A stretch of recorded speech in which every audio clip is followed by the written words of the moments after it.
Hi, everybody. Hi, Dayna. Hi, So, hello everyone. so Dayna's got questions today. We're going to go through some stuff, and I'm excited because Dayna comes up with some great questions and she kind of weaves you around. So, I'm excited for whatever we're doing. Thank you so much. Yeah. Yes, thank you for having me on your platform, honey. I'm excited to be here as usual. And Mhm. today's topic is soul contracts. So we are going to talk All all about right. soul contracts, the life review before we incarnate, core consciousnesses, which is the values that we wish to, experience on Earth, and then also clearing the soul contracts, the genetic line, and what the body needs to clear. So we'll end with some fun questions that I had as well. So I wanted to start with these books that I actually read a long time ago when I first started my awakening, Journey of Souls, Destiny of Souls. And see, this was the first one that Dr. Mhm. Michael wrote, and he basically moves you through the process of life between lives, going through the passing over point and then moving into soul worlds, going into your soul family, going into your class, if you want to call it that, your groups, the study that you do, the color that you are in the soul world, and how you elevate from one color to the next. And that connotes the actual um, Frequency.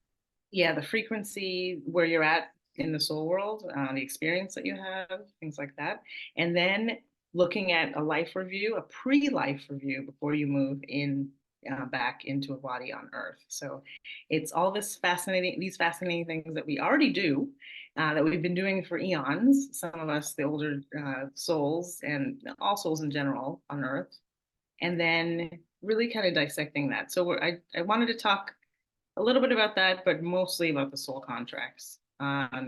So with regards to the what I really want to focus on is the ring of destiny, and kind of looking at what we're going to do as we move into the next life. So Dr. Okay. Newton calls it the ring of destiny. It's a place to select lives where we plan to have um, what we plan to do before we come Earthside. He calls it the Ring of Destiny. And for me, I've been to Epcot in Orlando. So in Canada and I believe China, there's a video screen that goes all around you. So if you've ever been in that environment, maybe it's a sports bar or something like that, you can kind of visualize what that looks like. And he explains it like that. But I know, honey, you've talked about that as well. That you had these experiences, or you were given your experiences of pre-life, pre-re-emerging onto the earth plane in your body. So just Mhm. wanted you to talk about what that felt like, what that was, what that looked like. Okay. Mhm. So, I was given this from my soul, and the experience, I'm not positive that this is what it actually looks like, but this is how a human mind can experience it and understand what it is. So basically, I was in just complete light, and I knew that that was source, and I knew that I was basically choosing. And it took a while for me to agree to come back into a human body. Um, and I came with someone else. So I actually have worked out that this is my father that I came with. So he actually showed up before I did, and he was a walk-in, and then I was born, you know, into his family, obviously. But we went together. So we were together. And I think he was the convincing person, convincing being like, yeah, yeah, let's go do it, let's go deal with Ascension. I was like, oh, I don't know. So I finally said yes, I think. And I feel like I have been to Earth over and over and over. And I was kind of fatigued by it. Like I, I wanted a longer break, but I knew that it was a good idea for me to go. So I just kind of gave in and went. But I could see our light bodies floating through this, like, just think of like a jellyfish of light, right? So we were floating through that and we went into a certain room, and basically there was like a wall where you could just go to the wall and program your life. So what was my life going to look like? So we did that together, he and I. And we just looked like light bodies from Cocoon, you know, how they come out of those cocoons and they just have a body, but you can't see any features on it because it's just made of light. And I know that I spent 9 years with him before I was born, basically talking to him, helping him upgrade his own body system. So, like the Kundalini awakening, that happened through me. And there was a little girl who could see me, and she said, "The lady in the gold dress that lives with you." So she said that to my father. Um, but I remember being really annoyed that I hadn't been able to come in earlier. So, um, you know, mom was 23 when they finally had me, and they had been married since she was 18. So when I was a little kid, I was like, "You mean that I could be 8 years old right now?" Like I was really irritated. So that was pretty funny. And basically, you know, we came in as a team, I think, and that's how it works. You come in teams, in groups to do the work, and it's a game, but you're coming in as a team player, basically. Mhm. Mhm. Yeah, absolutely. And yeah, it is a game, even though it does feel very intense at times. You Oh don't yeah. want to call it a game. It's pretty much preordained, and that's kind of what I want to focus on Mhm. throughout this part of the video, just like how the mechanics work. So, Lori Ladd speaks of core consciousnesses in her work and in her book, The Divine Design. And basically, these are values that the soul wishes to experience. So, patience, compassion, forgiveness, etc.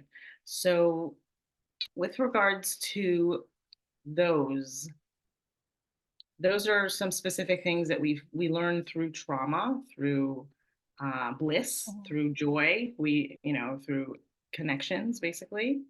And the Yeah. connections, those are really important as well. So I just want to first talk about the core consciousnesses or values, whatever you want to call it. And then we'll talk about some of the soul contracts and the actual nitty gritty of soul contracts. Yeah. So lessons is what you come in for, Yeah. usually. A lot of us came in to finish up a lot of lessons, and then the soul itself was healing all of its traumas. So that's why when you talk about like ascension, you say, "You're the one who came in to heal all your genetic, you know, all your family line traumas and your soul traumas." And that's what we're doing. And that's how we're ascending and how we're pulling humanity up through the ascension process, because we're healing everything. So, really, the biggest thing in the whole world, the most important thing is to heal yourself. And we've been doing this pretty consistently for the last several years, I would say. Yeah, absolutely. And I love that you designed the core of your work around that because it's the meat and the potatoes or whatever you want to call it, the core of what we're doing here. So it's fascinating. Now, moving into some of the actual soul contracts that we make, the unexplained emotional connections. So when you first meet your future husband or wife and you get this jolt of energy from them, or when you first meet a best friend, that is that something that we actually create or we get to see before we move earthside Yeah, and we can actually plan for it basically? we can adjust it in the astral plane. So, let's say you move timelines, but you still want to meet your spouse. So, you're like, okay, well, we can't meet over here at the playground or at the park. you know, so we'll meet over here instead. Let's meet at Starbucks, you know, whatever. Like, basically, you can plan it and you're constantly adjusting everything, just like you're constantly adjusting anything that you're doing. So, this is a microcosm of what we're doing in the astral plane. Mhm. Yeah. That makes a lot of sense. Okay, I love that. And regarding difficult soul contracts, because we don't just have these blissful relationships in our life, we have the difficult Mm-hmm. soul contracts.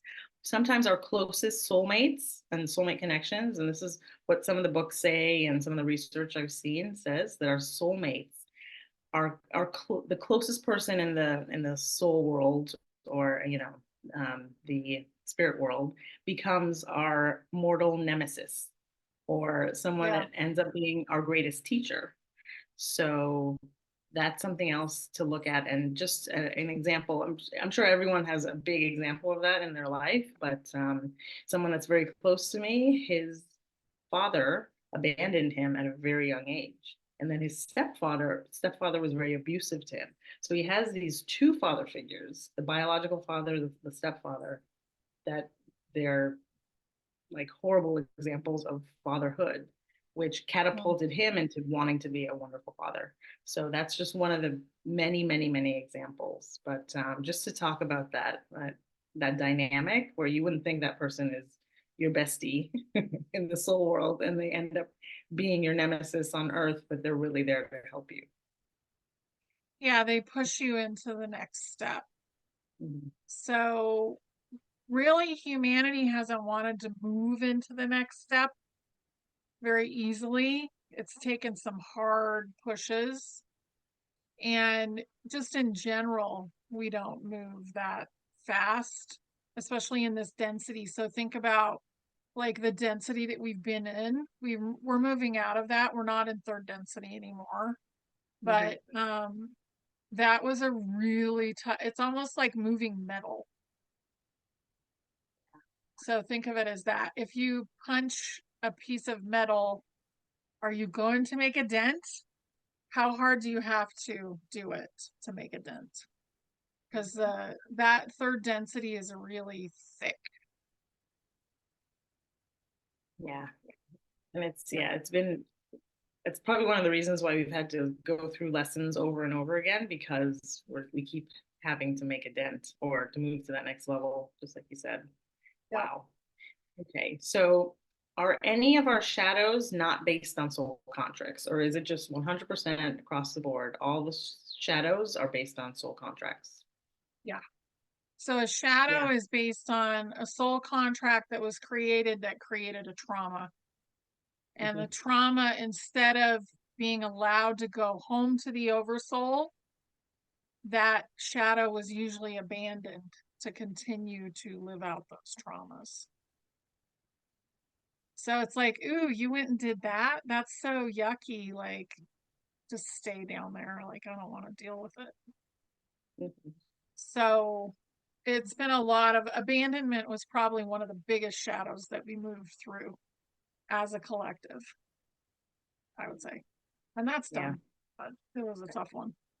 Yeah, that one seems really heavy.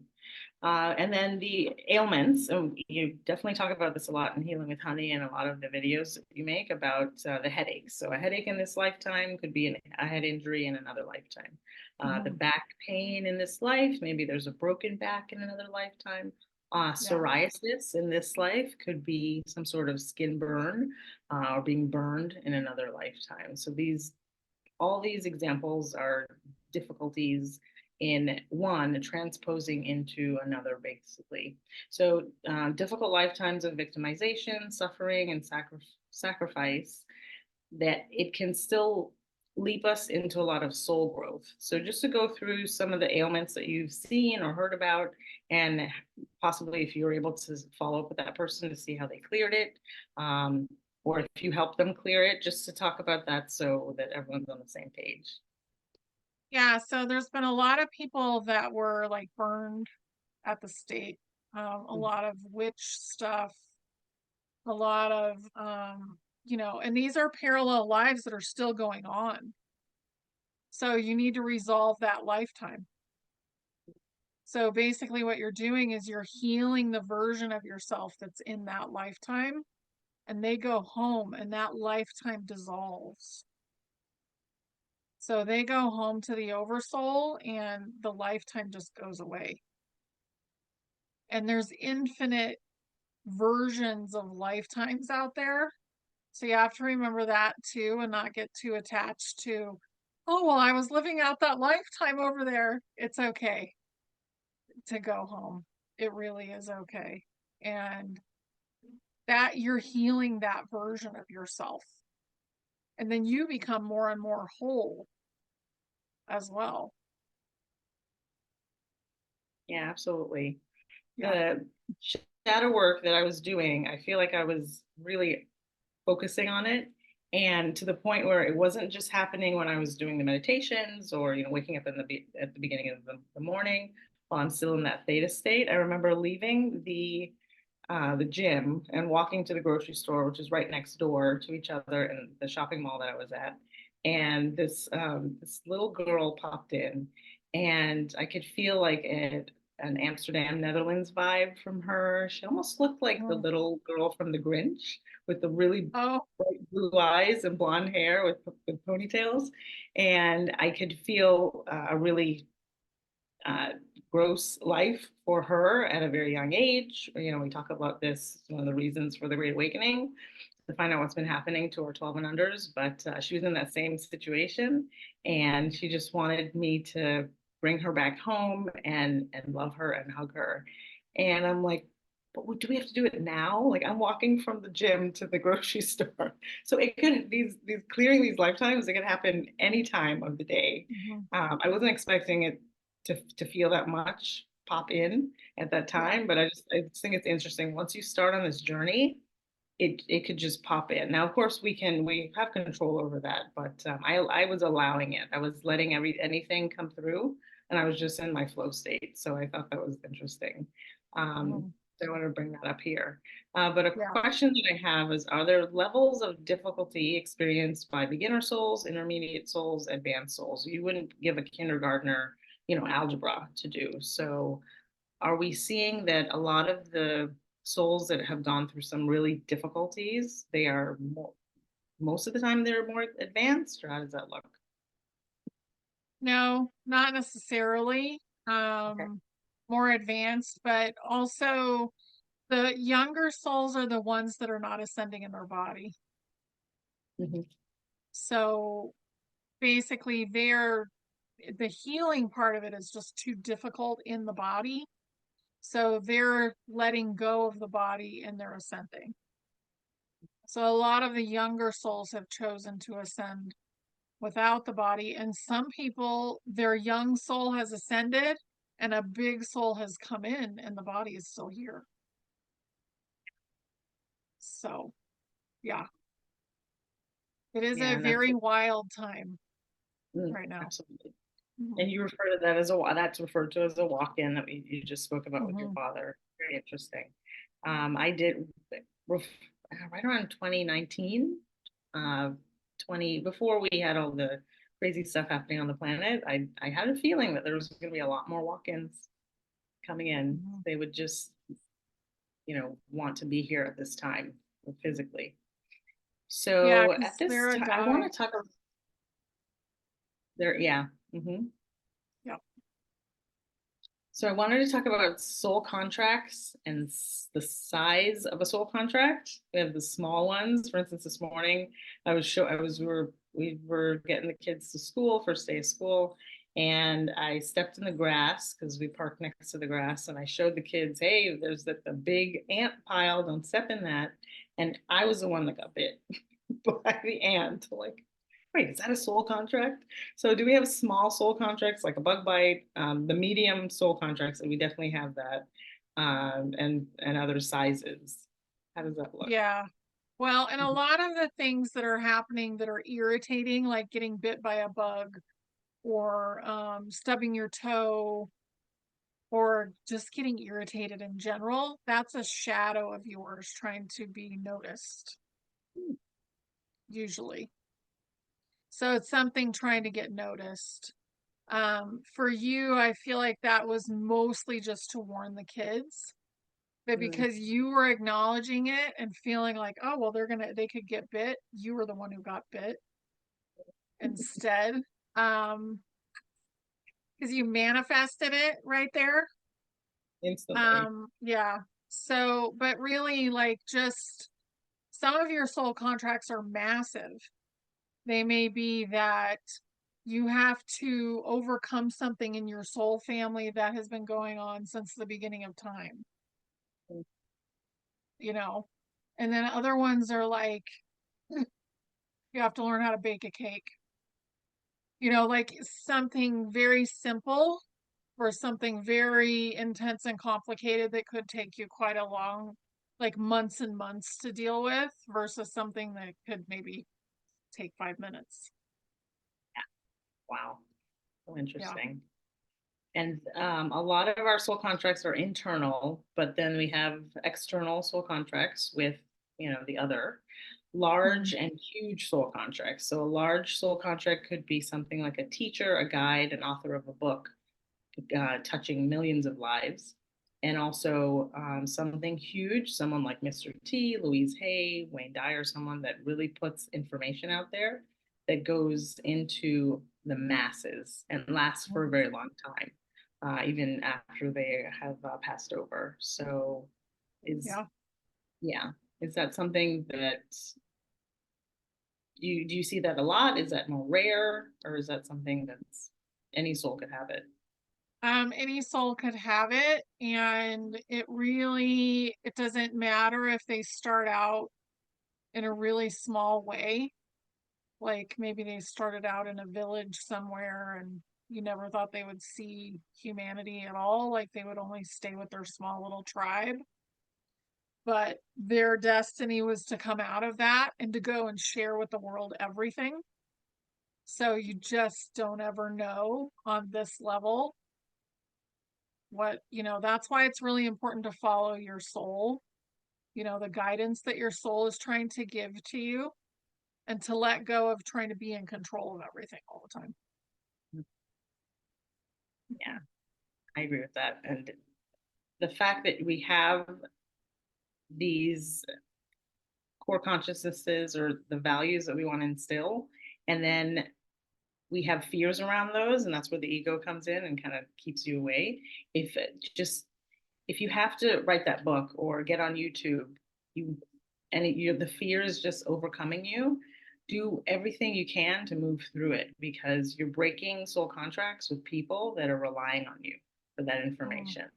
And I think yeah. both of us had that feeling before, Spirit was saying, or our higher self was saying, get out there, get on social media, start the web page, all of those things. It just, Mm, yeah, if you don't take that leap, there's going to be so many soul contracts that you're not allowing to come to fruition and helping others. And I think that's especially your audience, making sure that we talk about that a lot because I think it's so important that the fear can consume you. It's crazy. yeah.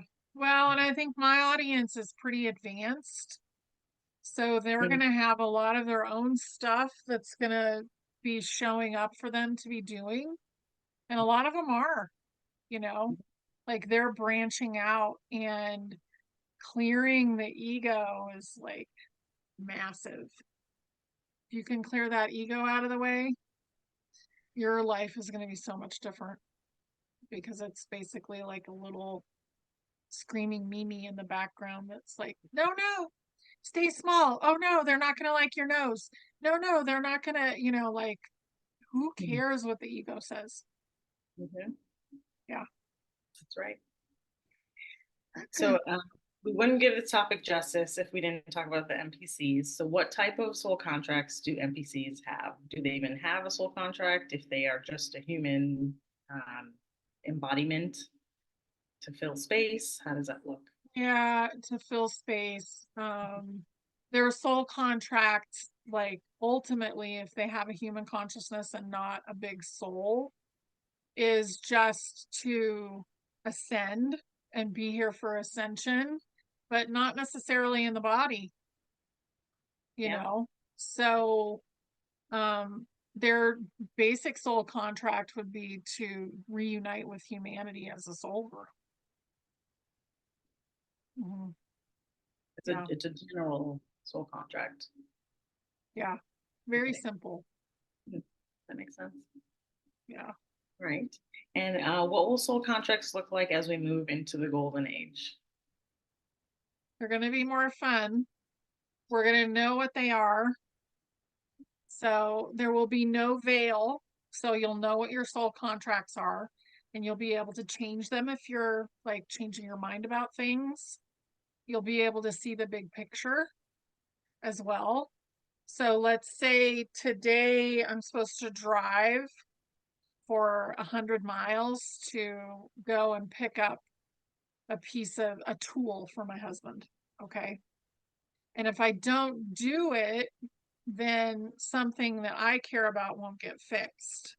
So I'll be able to see all of that. Whereas right now, it would be just, oh, well, I don't want to go and do that. That doesn't sound fun. So I'm not going to go.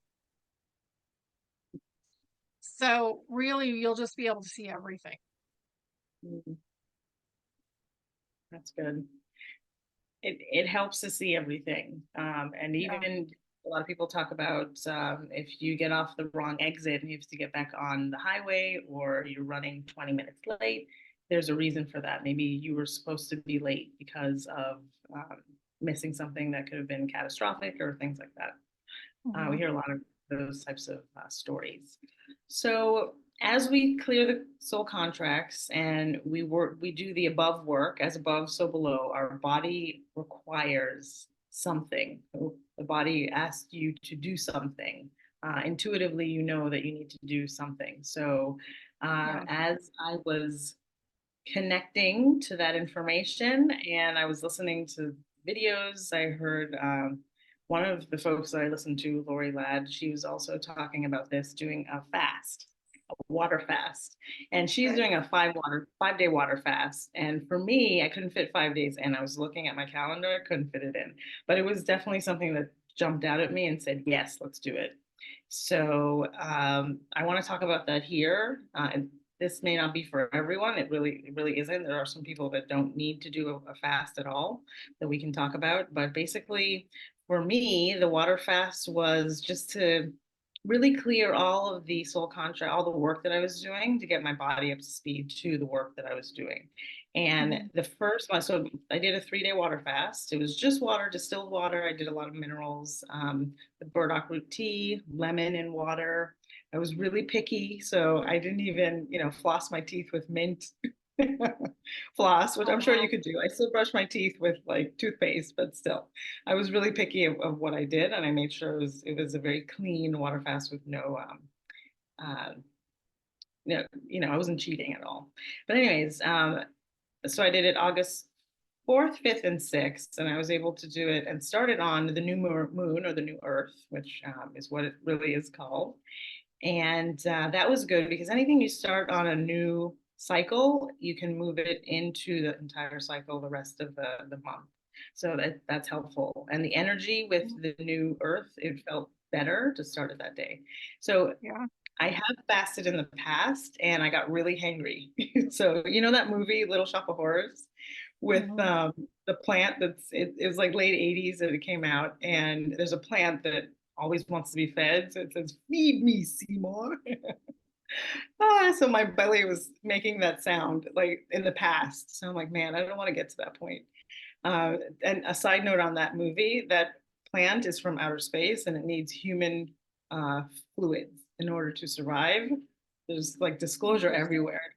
Yeah, very Yeah. interesting as you dig deep. But anyways, so when I felt hungry, I decided to make sure that I honored the people that could not eat in my lineage, in my genetic line, things like that. So these are ways to navigate that. And as I was thinking more about it, I realized, and I dropped in from my higher self, that I was fasting through my crystalline body. So that meant I was going to get food from the ether, from sunlight, from earthing, obviously from Mhm. water. And I wasn't hungry. And I got a little jittery during the lunchtime and the dinner time, and I just wanted to chew, but I didn't really necessarily get those like groaning hunger pains. So if you do decide to fast, think of it, think of that. You know, you are going to be, because our crystalline bodies are so up to speed right now, we get to test them out. And I was able to test it out, and it showed up for me, which I thought was beautiful. Like it was a reminder that we really are doing this. Um, Also, the first day of the fast, I was able to go into the Energy Enhancing System by Sandra Michael. I have one probably 15 minutes away from me, which is nice. Not everyone has that, so I was able to lay the foundation for the fast on that Sunday. So I thought that was pretty interesting.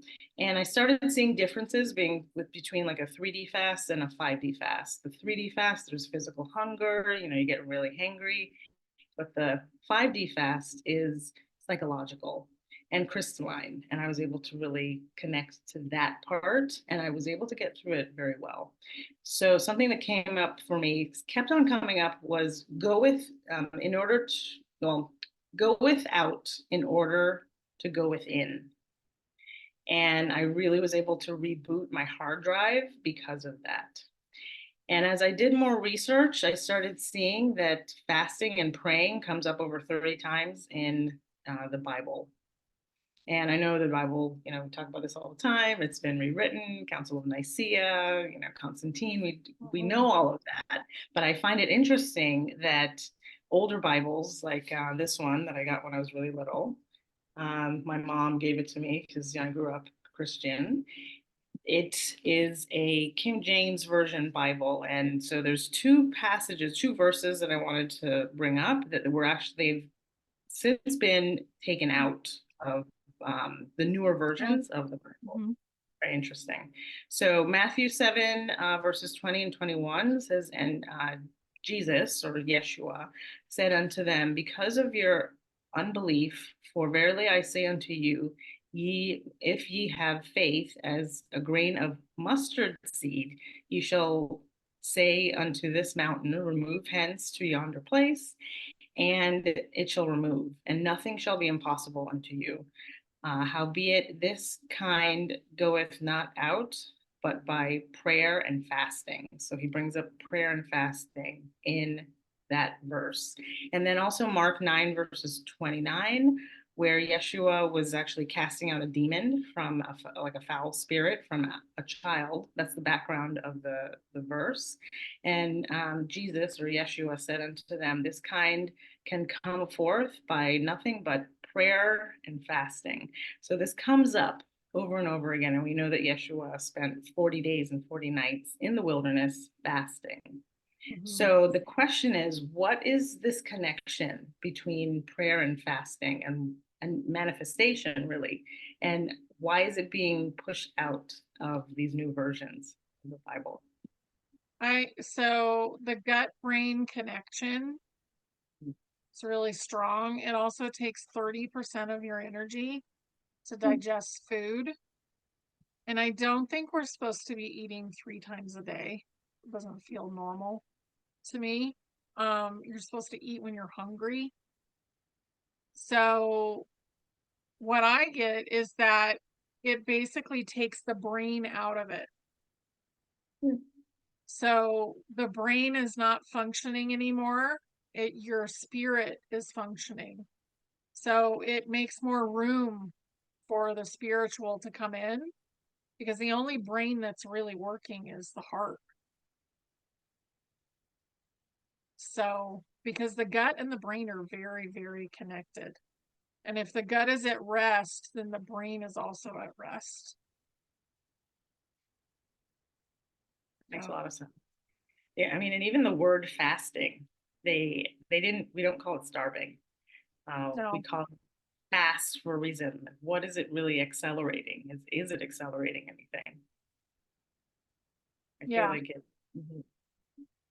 Well, and we are crystalline now, so realizing that, you know, for you, I feel like just taking that break, let your mind realize that your body was crystalline now. so it can function in a different way.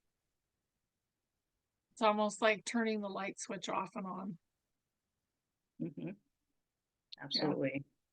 And the fasting moved into what I brought in on a daily basis. So sometimes I'll just be sitting doing something and doing the laundry or, cooking dinner. And then, oh, I could be listening to like an Intel video. And this time it was like, no, I want to listen to music because it was too much. I was very gentle with myself, but I Hmm. really fasted from a lot more than just food because of how much I wanted to take a break, but at the same time, everything kind of came into alignment. It was very nourishing.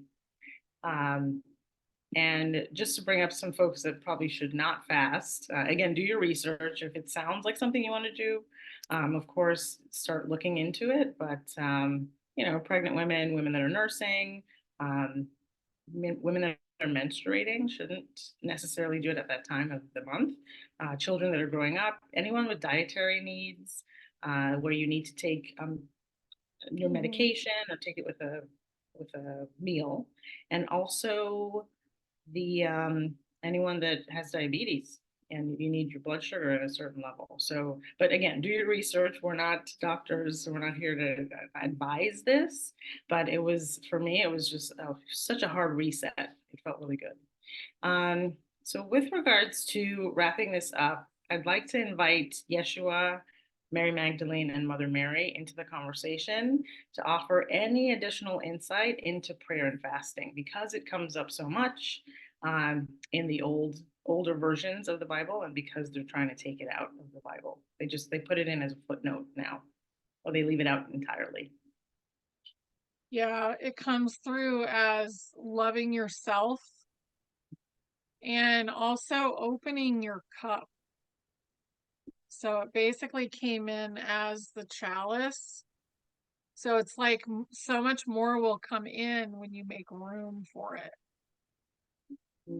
And we're not going to be in the 3D anymore. We're not in it now. So the 3D was very focused on food and the physical, and we're moving out of that. So anything you can do to start that process right now is really good. Um, yeah, they just want you to relax mainly. That's what I'm getting. Relax and let things start to change. That's the biggest message that I get from them. They want people to be in flow, which means letting go of like the drama of the 3D ideas.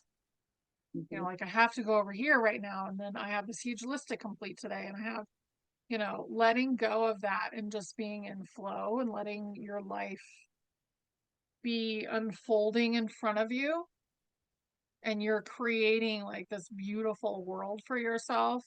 That's what they really are focused on helping humanity do. Yeah.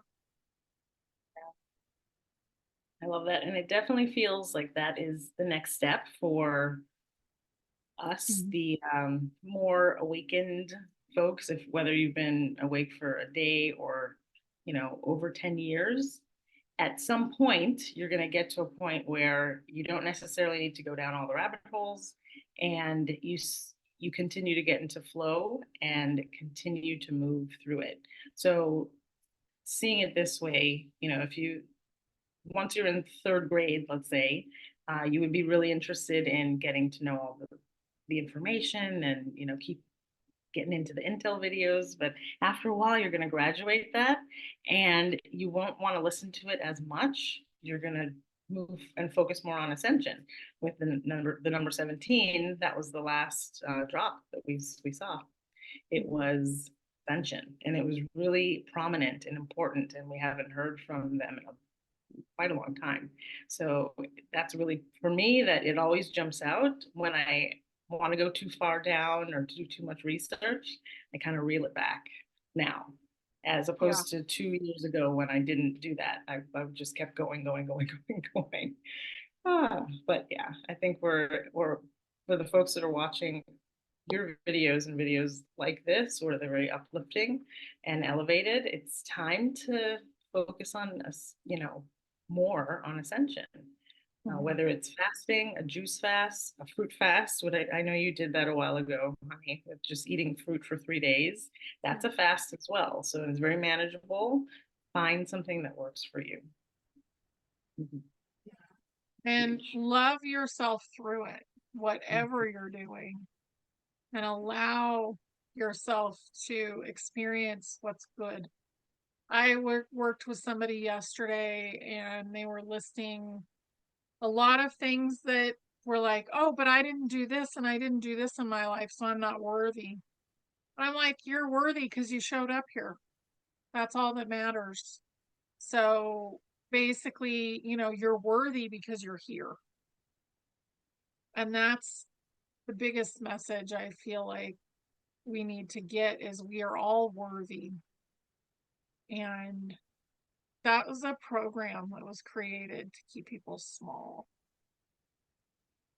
So allowing yourself to have the love that in your life that you want and let it come from the inside of you.